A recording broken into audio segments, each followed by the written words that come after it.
हो हो. तर हॅलो राम राम नमस्कार. अरे कॅमेरावर काय लागलंय काय? तर हॅलो राम राम नमस्कार. तुम्हा सर्वांचं स्वागत आहे आमच्या लाडक्या कार्यक्रमात, ज्याचं नाव आहे बापूचा कट्टा. आणि आज आहे 6 तारीख, अंगारकी चतुर्थी आज. म्हणून कालच चिकन खाऊन घेतला. आज तर खायला देणार नाही मम्मी, लय मार खाईन मी. मग मार पण नाही, हकलूनच देतील मला घरातून. लय टाईट व्हायला लागलं यार टी शर्ट. तुला माहिती आहे टी शर्ट कधीच आहे? ऑलमोस्ट आहे ना, ऑलमोस्ट मला वाटतं 97 इयर्स आहे. चिंतामणी जेव्हा 97 वर्षाचा होता ना, आता चिंतामणी असेल मला वाटतं 106 वर्षाचा. 106 वर्ष म्हणजे किती झाले 106 म्हणजे ऑलमोस्ट आता वाया 10 वर्ष झाली म्हणजे या टी शर्टला मला. मम्मी कधीपासून बोलते त्याला फेकून दे, पण माझं फेवरेट आहे. कारण त्यावेळी आहे ना, एवढं मोठं व्हायचं माहिती आहे तुम्हाला, एवढं व्हायचं त्यावेळी. पण आता एवढं छोटं होतंय की म्हणजे विचार करा केवढं, माझी बॉडीची साईज केवढी होती त्यावेळी. लय मोठं होतं ते त्यावेळी. त्यानंतर हळूहळू मधल्या फेजला आलं तेव्हा जरा परफेक्ट व्हायला लागलं, तेव्हापासून आवडायला लागलं ते मला. काय माहिती यार, अलगच म्हणजे फेकून द्यायचं मनच नाही करत त्याला, असं म्हणजे आवडते बस. मग बाहेर तर नाही घालू शकत आहे, पूर्ण फाटून 4 झालेले तर सगळीकडून. तर मग जिमला वापरतो. जिमला काय कोण बघत नाही, आपली जिमवेअर आहे ते. जिमवेअर कोण बघत नाही आणि आमच्या जिममध्ये पोरी पण नसतात, त्यामुळे काय घालायचं काय पण. मला आहे ना, वस्तू जपायला खूप आवडतात. असं म्हणजे आता कोणती पण माझ्याकडे जी वस्तू असेल ना, वस्तू किंवा माणसं पण असू दे, माणसं पण एक समानच आहेत मला, त्यासाठी काय वेगळे नाहीत. वस्तू म्हणजे आता समजा मी चप्पल घेतली ना, तरी मी आता काय जणांची वर्षभरामध्ये तुटून जाते, काय जणांची 2 वर्षात तुटून जाते. माझी चप्पल आहेत ना, ते ऑलमोस्ट 3-4 वर्षात आरामात चालतात. आणि बाकी पण म्हणजे कपडे वगैरे पण जास्त मी घेत नाही, वर्षातून एकदा पण घेतले तर. नाहीतर मग तुम्हाला तेच वाटत असेल. पण काय घ्यायची गरज नाही पडत रे, म्हणजे एवढंच जसे असे ठेवतो ना मी, त्या हिशोबाने ना घ्यायची गरज नाही पडत. म्हणजे अरे नवीनच मम्मी पण बोलते, अरे नवीनच तर कशाला घेतो नवीन.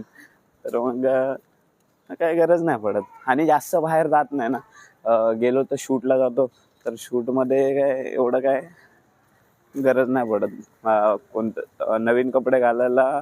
फक्त ते कधीच जातो. काय पण बडबडतो यार, शब्द नीट भेटत नाही यार मला.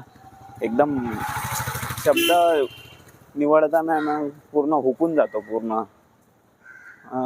बोलायला मजा नाही. असं ना शब्द कोड वाचत राहायला लागेल मला. त्याच्याने इम्प्रूव्हमेंट झाली तर होईल काय त्याने, डबल माइंडसेट. झालं तर चांगलं आहे. थोडा 5 मिनिटाचा ब्रेक घेतलेला.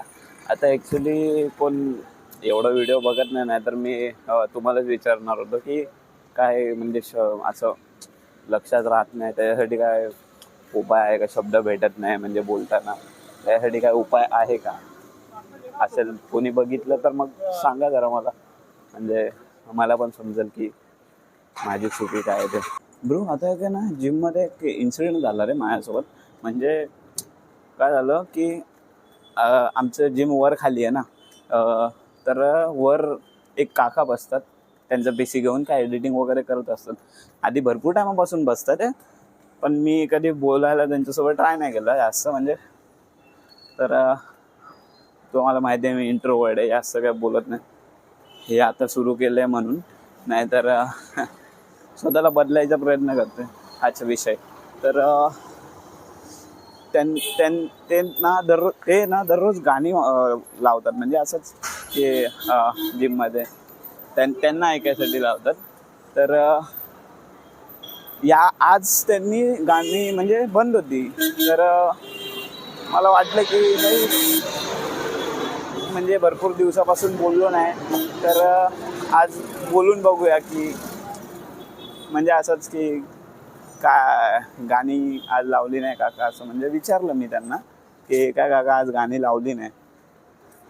तर ते बोलले की की म्हणजे त्यांचा आन्सर दिला त्यांनी जे आहे ते की अरे माझ्या मोबाईलमध्ये ना लावलेली मी गाणी आज, पण ते अचानकमध्ये साऊंड कमी झाला. तर कसा झाला ते मला माहिती नाही, त्यामुळे मग बंदच ठेवली मग असं बोलले ते. तर मी बोललो अरे ते म्हणजे माहिती आहे ना आपलं मोबाईलमध्ये 12 तासानंतर का काय ते स्पेसिफिक तासानंतर साऊंड कमी होतं ऑटोमॅटिकली, मोबाईलला आपली काळजी असते त्यामुळे. तर ते बोलले अच्छा असं असतं काय, अरे थँक्यू यार सांगितलंस मला म्हणजे बोलले. आणि त्यानंतर मग त्यांनी आपले विषय चालू केले म्हणजे काही थोडेफार. मग मी बोललो त्यांच्यासोबत थोडं, त्यामुळे थोडा उशीर झाला जिममधून निघायला. पण बघा ना ह्याच्यामधून काय शिकायला भेटते माहिती आहे की समोरच्याला अप्रोच करणं महत्त्वाचं आहे. जोपर्यंत तुम्ही अप्रोच नाही करत तोपर्यंत समोरचा पण कसं समजणार की त्याला माझ्याशी म्हणजे समोरच्याला माझ्याशी बोलायचं आहे किंवा काय, म्हणजे काही असू शकतं, म्हणजे इच्छा आहे का नाही बोलायची वगैरे. अप्रोच करणं महत्त्वाचं आहे. आणि मी तेच नाही करत, पण आता हळूहळू करायला पाहिजे, कारण मी ज्या फील्डमध्ये जातोय त्या फील्डमध्ये तर तेच महत्त्वाचं आहे की आपण समोरच्यासोबत कसं बोलतो, आपलं वागणं कसं असतं त्याच्यासोबत. आणि ते लाईफमध्ये पण सर्वात इम्पॉर्टंट गोष्ट आहे. जर आपणच घुम्यासारखं बसून राहिलो तर मग समोरचा पण काय बोलेल, अरे यार याचं तोंडच कुचकं आहे, हा काय बोलत नाही काय नाही, असंच घुम्यासारखा राहतो इकडे तिकडे. चला मी गुटखा पण खात नाही, पण एकदम शांत म्हणजे तोंड बंदच असं तर माझं. अरे कसं आहे मी इतर म्हणजे कोणासोबत जास्त म्हणजे असं इनिशिएटिव्ह घेत नाही. आपलं काम आपण करतो आणि नंतर मग, पण ते चुकीचं आहे. जर आपण समोरच्यासोबत बोललोच नाही तर आपल्याला समजणार कसं की समोरचा माणूस कसा आहे. चांगला पण असू शकतो, वाईट पण असू शकतो, असं काय नाही, पण 50% चान्सेस आहेत ना चांगला असण्याचं, आणि 50% वाईट असलं तरी काय वाईट आहे. मोस्ट ऑफ चांगलेच असतात. पण ठीक आहे, जैसी जिसकी सोच. पण आपले कर्म करत राहिलो तर मग